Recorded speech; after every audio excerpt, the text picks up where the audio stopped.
Baik, Assalamualaikum warahmatullahi wabarakatuh. Waalaikumsalam warahmatullahi wabarakatuh. Alhamdulillahirrahmanirrahim. Pada siang hari ini kita masih diberikan kesehatan sehingga kita masih dapat hadir di kelas ini guna melaksanakan kegiatan rutinan kita sehari-hari yaitu kuliah bersama-sama. Dan pada hari ini saya akan mempresentasikan hasil kerja kelompok kami mengenai prinsip-prinsip pengembangan kurikulum. Yang pertama yaitu pentingnya prinsip dalam pengembangan kurikulum. Sebelum lanjut, kita harus mengenal dulu apa itu prinsip. Ada yang tahu prinsip? Ada yang tahu? Silakan yang mau prinsip apa itu? Pendapat aja masing-masing nggak apa-apa. Pendapat sendiri. Apa itu prinsip? Keyakinan. Keyakinan? Betul. Pendapat aja masing-masing. Apa itu keyakinan? Pedoman. Terus? Ada lagi? Sudah.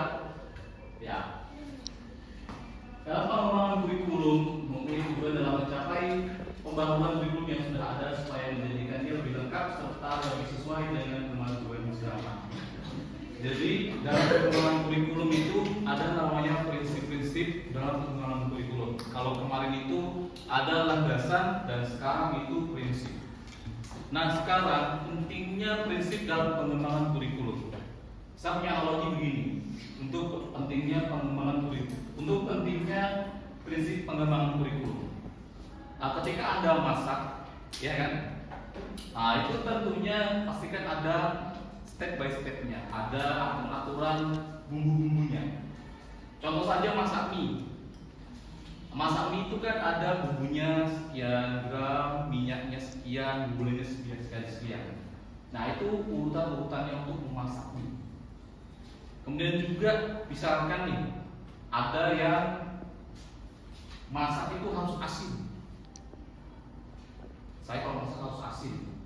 Ada yang lain mengatakan saya masak juga harus apa namanya gak hambar. Nah itu salah satu prinsip hidup. Apa di sini ada yang punya prinsip hidup? Punya? Ya. Punya. Itu pentingnya dalam prinsip dalam pengembangan kurikulum. Next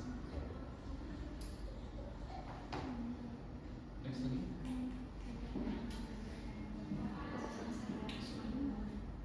Prinsip khusus mengacu pada aturan-aturan yang berlaku terbatas pada situasi atau kondisi tertentu. Aturan ini lebih spesifik dibandingkan prinsip umum dan digunakan untuk mengembangkan komponen-komponen kurikulum secara individual. Next.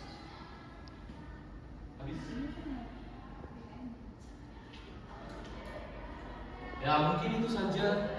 Pada intinya prinsip dalam kurikulum itu sangat penting dan sangat dibutuhkan. Karena apa? Karena dalam pengembangan kurikulum itu harus relevan, harus sesuai dengan kemajuan zaman. Jadi perlunya menggunakan prinsip-prinsip dalam pengembangan kurikulum. Dan selanjutnya prinsip-prinsip yang akan dijelaskan oleh saudari Ulum.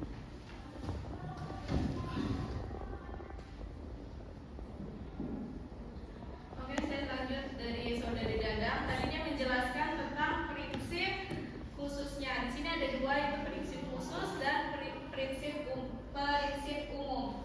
Prinsip umum adalah aturan yang berlaku secara luas dan harus ada di setiap kurikulum, terlepas dari tempat dan situasi. Prinsip umum ini menyangkut kualitas keseluruhan dari kurikulum, mencakup semua komponen yang ada di dalamnya.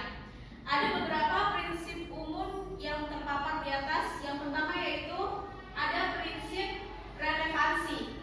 Dalam prinsip relevansi ini ada dua, yaitu relevansi keluar atau eksternal, relevansi di dalam atau internal. Yang kedua yaitu prinsip fleksibilitas. Yang ketiga prinsip kontinuitas. Yang keempat prinsip efektivitas dan yang terakhir yaitu prinsip efisiensi. Itu saja dari saya. Mungkin saya kembalikan kepada moderator.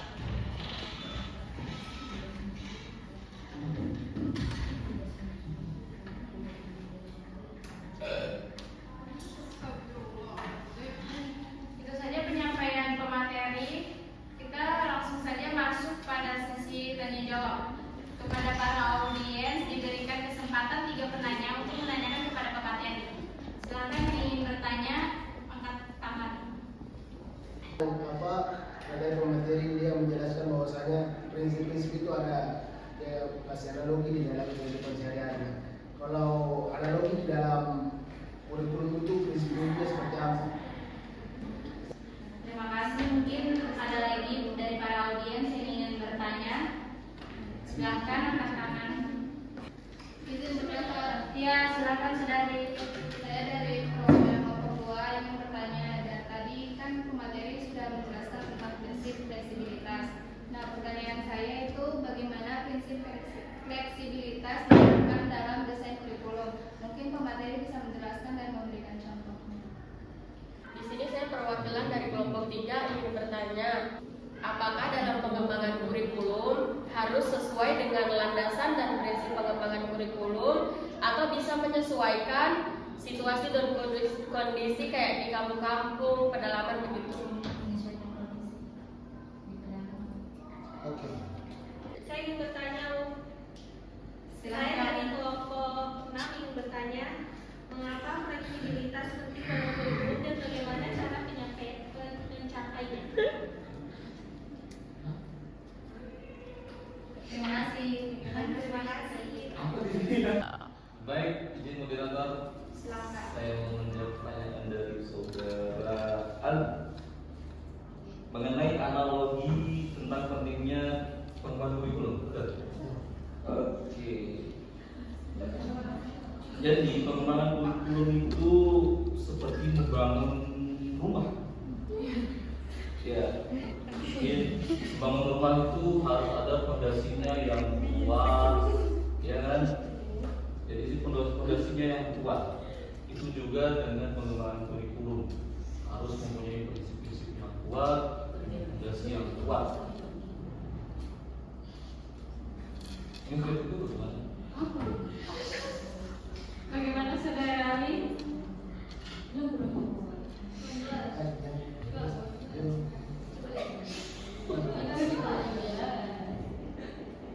Ada yang ingin ditanyakan lagi? Yes. Baik, terima kasih. Saya akan menjawab pertanyaan dari Naisila tentang prinsip fleksibilitas. Dalam materi saya yang ada di artikel, yaitu prinsip fleksibilitas dalam kurikulum berarti kurikulum harus dapat disesuaikan dengan berbagai kondisi. Kurikulum yang baik adalah kurikulum yang dinamis, mampu mengakomodasi perbedaan regional atau perkembangan zaman dan kemampuan individual peserta didik dalam menempuh pendidikan, baik di sekolah maupun di lingkungan sekitar peserta didik tinggal. Dengan kurikulum dapat lebih relevan dan efektif dalam mempersiapkan peserta didik untuk menghadapi tantangan di masa depan. Prinsip kontinuitas dapat dicapai dengan menjaga kesinambungan dan saling berkaitan antara materi pelajaran pada berbagai jenjang dan jenis program pendidikannya. Contohnya seperti misalnya SD, kelas 1, kelas 2, kelas 3 harus berurutan, tidak langsung dari kelas 1 langsung kelas 5 seperti itu. Baik, terima kasih. Mari ingin menjawab pertanyaan Anda. Pertanyaan di sini, bagaimana prinsip fleksibilitas dalam desain kurikulum? Jelaskan dan berikan contoh. Untuk prinsip fleksibilitas dalam pengembangan kurikulum, yaitu prinsip yang memberikan ruang gerak kepada pelaksana kurikulum untuk melakukan perubahan dalam situasi tertentu. Contohnya yaitu misal dalam sebuah pembelajaran kita merencanakan ingin menggunakan proyektor atau infobus, tapi tiba-tiba mati lampu seperti itu. Contohnya, jadi harus mencari jalan lain supaya bisa menjelaskan tanpa harus menggunakan infobus dan lainnya. Pilih seperti itu. Oke, di sini saya ingin bertanya di bagian perwakilan dari kelompok 1. Di situ kan ada prinsip kontinuitas, ya kan? Nah, minta tolong dijelaskan prinsip kontinuitas itu seperti apa dan bagaimana prinsip tersebut dapat diwujudkan dalam peralihan jenjang pendidikan. Jadi saya bisa menjawab pertanyaan dari saudari Elwati. Pertanyaannya itu apakah dalam pengembangan kurikulum harus sesuai dengan prinsip pengembangan kurikulum dengan pengembangan kurikulum yang ada di pedalaman. Jadi saya berusaha menjawabnya. Prinsip-prinsip pengembangan kurikulum yang umum seperti relevansi, fleksibilitas, kontinuitas, dan kebermanfaatan tetap berlaku. Namun penerapan di daerah pedalaman membutuhkan penyesuaian yang lebih spesifik. Mengapa penyesuaian itu penting? Karena di daerah pedalaman itu memiliki kondisi geografis yang unik, akses yang terbatas terhadap teknologi, serta kekayaan budaya yang beragam.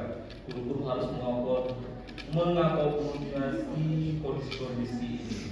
Jadi di daerah pedalaman itu menyesuaikan aja, yang bisa dipakai ya dipakai, itu yang nggak bisa ya ditinggalkan. Ini bagian saudari kita. Bagaimana saudari?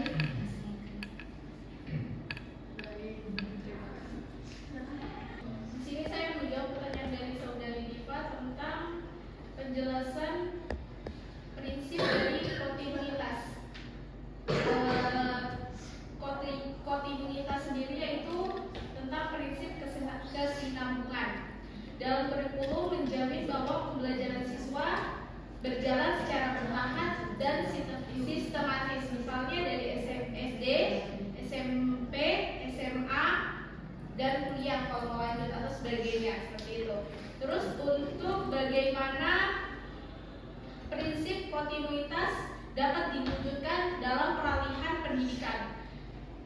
Dalam peralihan pendidikan bertujuan memastikan adanya keterkaitan dan kesinambungan antara berbagai jenjang pendidikan seperti yang tadi saya sebutkan di SD, SMP, SMA, dan seterusnya, seperti itu.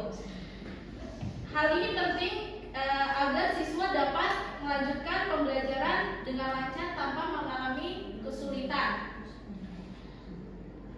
Cara mewujudkannya yaitu yang pertama yaitu kurikulum yang terintegrasi. Misalnya kayak kurikulum 13 seperti itu kan sudah memang dari Kementerian Pendidikan seperti itu, atau kurikulum Merdeka dan sebagainya. Terus penilaian yang berkelanjutan.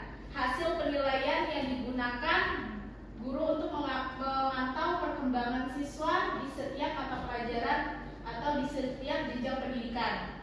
Yang ketiga yaitu koordinasi antar jenjang.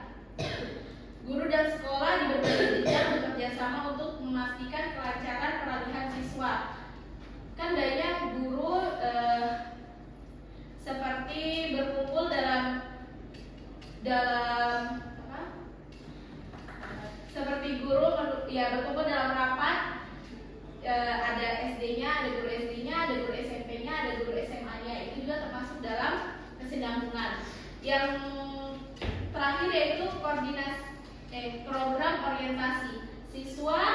Siswa baru diberikan program orientasi untuk membantu mereka beradaptasi dengan lingkungan yang baru yang ada di sekolahnya, seperti itu.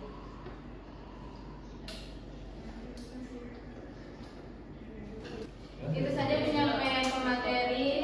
Dengan materinya dan beberapa penanya, terima kasih kepada para audiens yang sudah terlibat di dalam diskusi kita pada siang hari ini. Saya akhiri. Wassalamualaikum warahmatullahi wabarakatuh. Waalaikumsalam warahmatullahi wabarakatuh.